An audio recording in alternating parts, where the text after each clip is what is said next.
Hello बच्चों, मैं Sanjeev sir आज आपके लिए हिंदी ग्रामर यानी हिंदी व्याकरण के महत्वपूर्ण प्रश्नों को जो कि आपके 2024 परीक्षा होने वाले हैं उसमें अति महत्वपूर्ण साबित होंगे, उन प्रश्नों का संग्रह लेकर के मैं आया हूं। और आज का टॉपिक है अनेक शब्दों के लिए एक शब्द। तो आज आपको इसमें से हम कुछ शब्द यहाँ पे आपको मिलेंगे, आप पढ़े भी होंगे।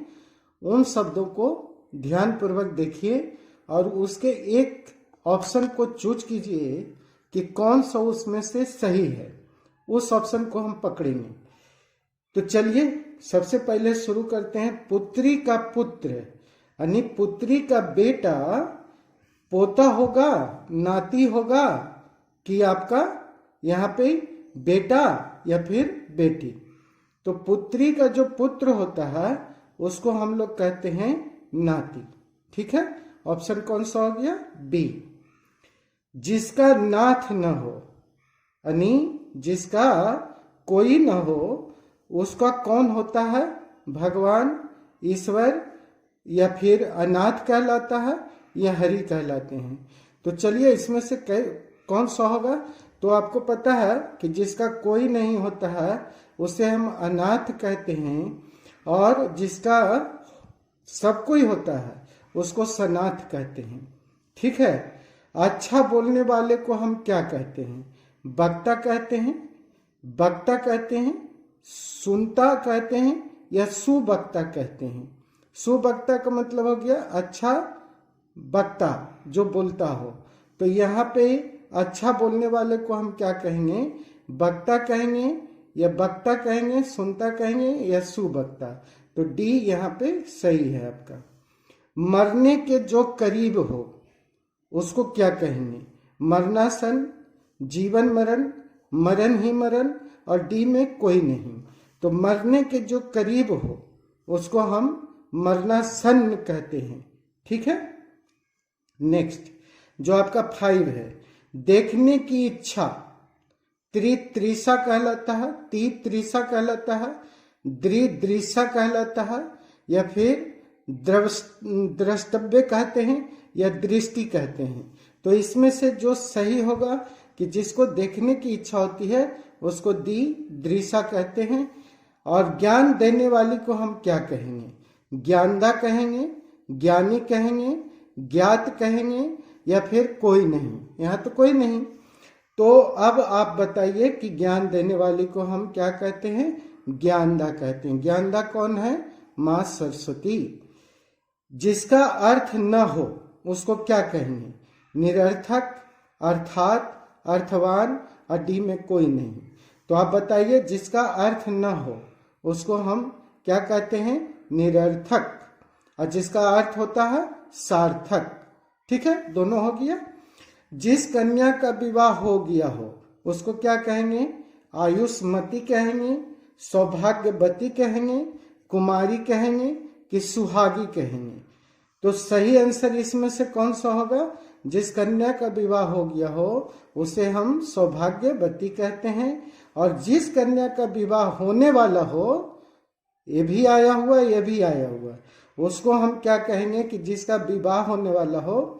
आप लोग अक्सर कार्ड पर देखे होंगे वो लिखा हुआ, जिसमें क्या लिखा होता है इसमें से चूज कीजिए। सौभाग्यवती तो आप अभी देख चुके हैं, जिसका विवाह हो गया।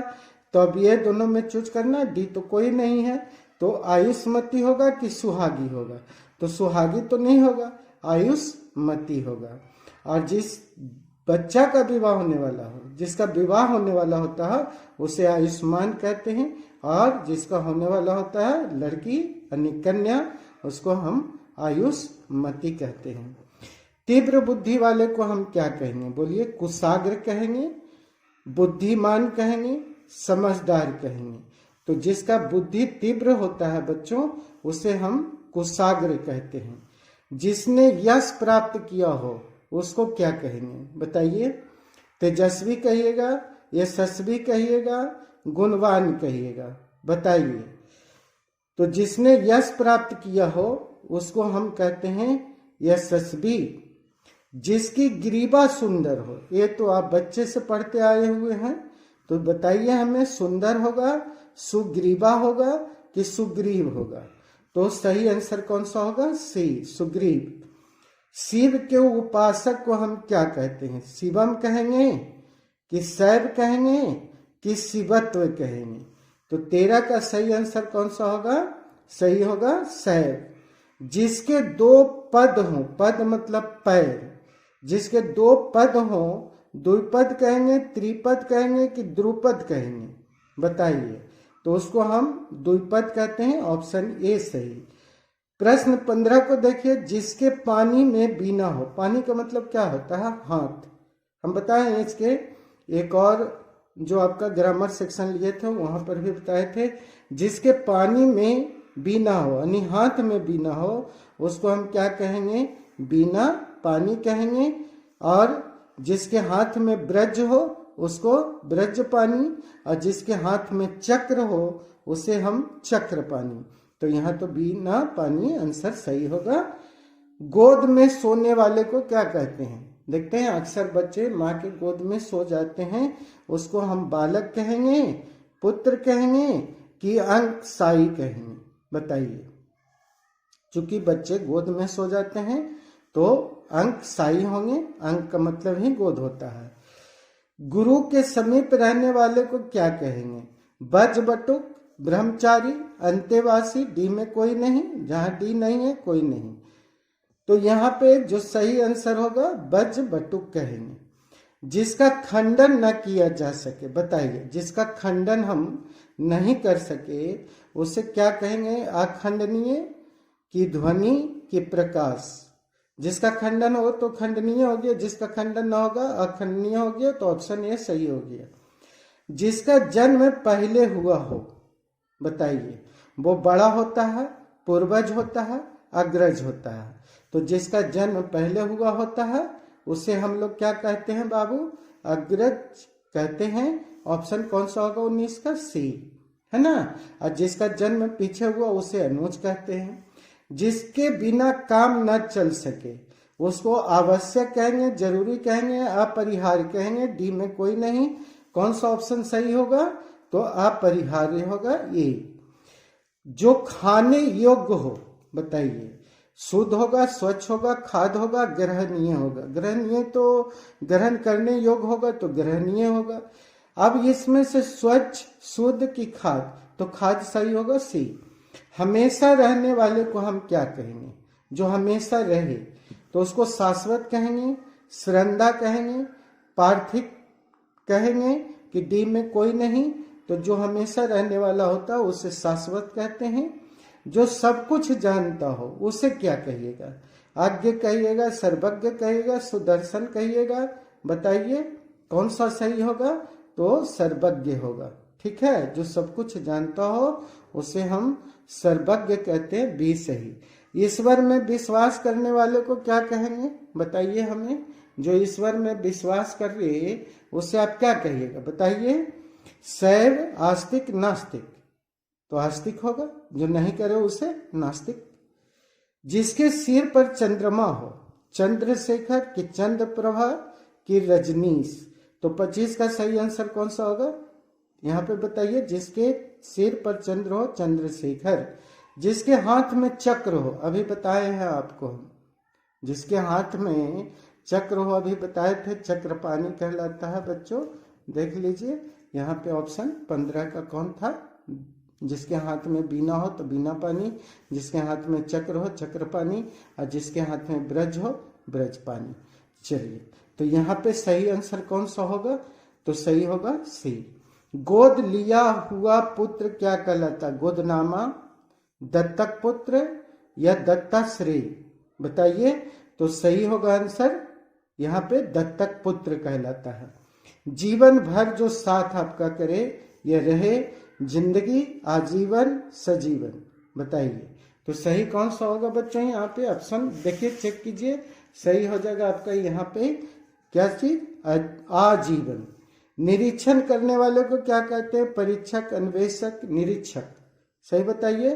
तो उसको हम कहते हैं निरीक्षक। ठीक है।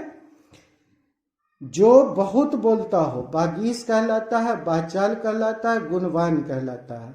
तो सही कौन होगा? बाचाल। नेक्स्ट आपको हम लेकर के आते हैं कौन सा क्वेश्चन नंबर? क्वेश्चन नंबर लाते हैं 31। जिसने यश प्राप्त किया हो उसको यशस्वी कहेंगे, तेजस्वी कहेंगे या फिर यशवान कहेंगे? कौन सा कहेंगे बताइए हमें। तो सही आंसर होगा यशस्वी। ठीक है, तो यशस्वी कहेंगे। जिसका पति जीवित हो उसे क्या कहेंगे? सधवा, विधवा, बाचाल, अस्त्रैन्य। अस्त्रैन्य, यहाँ पे देखिए जिसका पति जीवित होता है ना उसको हम बोलते हैं सधवा, है ना। और जिसका पति मर गया हो विधवा हो जाएगा, है ना। जिसके समान द्वितीय न हो, बताइए। अनुपम, अद्वितीय, अद्भुत, तो वो कौन सा होगा यहाँ पे सही आंसर? तो वो हो जाएगा आपका अद्वितीय। जो स्त्री अभिनय करे उसको अभिनेत्री, कवियत्री या फिर स्त्री नेत्री? तो सही आंसर कौन सा होगा? अभिनेत्री। और जो पुरुष अभिनय करे उसको हम अभिनेता कहते हैं। कलम की कमाई खाने वाले को हम क्या कहेंगे? जो व्यक्ति कलम की कमाई खाता है उसे कलमी कहेंगे, अनपढ़ कहेंगे, मसीहजीवी कहेंगे। तो सही आंसर कौन होगा? मसीहजीवी।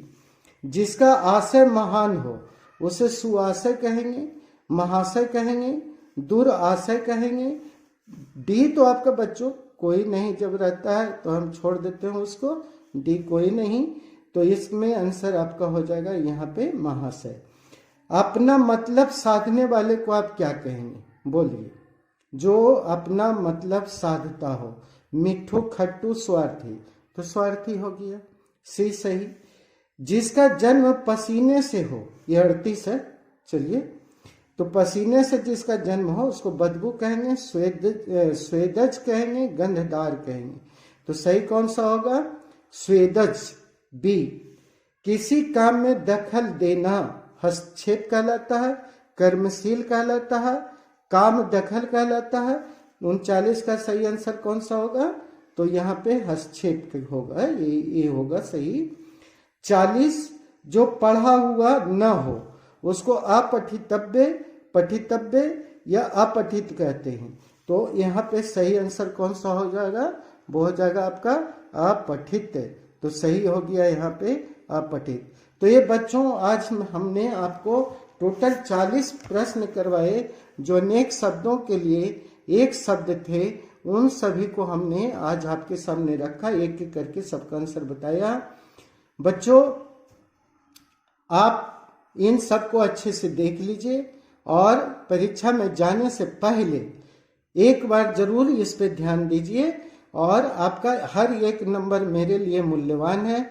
हम वो हर छोटे छोटे चीज़ों को ला रहे हैं जो आपके लिए अति महत्वपूर्ण होंगे। तो वीडियो अगर आपको पसंद आया तो लाइक कीजिए, शेयर कीजिए, सब्सक्राइब कीजिए नए हो चैनल पर तो, और कमेंट जरूर कीजिए। कमेंट हमारा जो है मोटिवेशन होता है। आपका कमेंट हमारे लिए मूल्यवान है। उम्मीद है कि आप सब जरूर इसे करेंगे। तो वीडियो देखने के लिए थैंक्स।